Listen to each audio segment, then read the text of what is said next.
நலாஸ் நாட்டு சர்க்கரை நலமுடன் வாழ நலாஸ் இந்தியாவிலேயே நாட்டு சர்க்கரைக்கு ISI முத்திரை மற்றும் அக்மார்க் அங்கீகாரம் பெற்ற ஒரே நிறுவனம். தொடர்புக்கு 9047045000.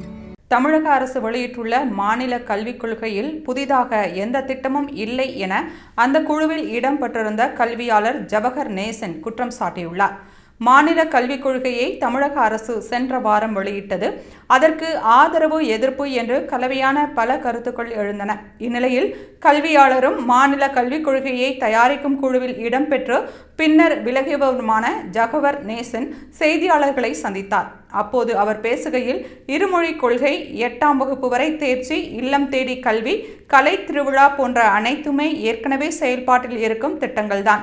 இதில் புதிதாக எதுவும் இல்லை. நவீன அறிவியல் வளர்ச்சிக்கு ஏற்றவாறு புதிய பாடத்திட்டங்களை கொண்டு வருவதற்கான எந்தவிதமான ஆக்கப்பூர்வ அறிவிப்புகளும் மாநில கல்விக் கொள்கையில் இடம்பெறவில்லை.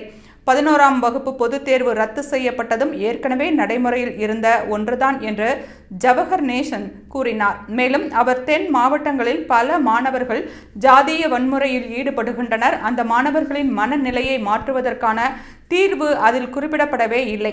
தேசிய கல்விக் கொள்கையில் உயர்கல்வி குறித்து அம்சங்களில் பாதிப்புகள் அதிகம் இருந்தன. அதற்காகவே மாநில கல்விக் கொள்கை உருவாக்கப்பட்டது. ஆனால் உயர்கல்விக்கான எந்த அறிவிப்பையும் இதில் வெளியிடவில்லை என்று ஜவஹர் நேசன் குற்றம் சாட்டினார்.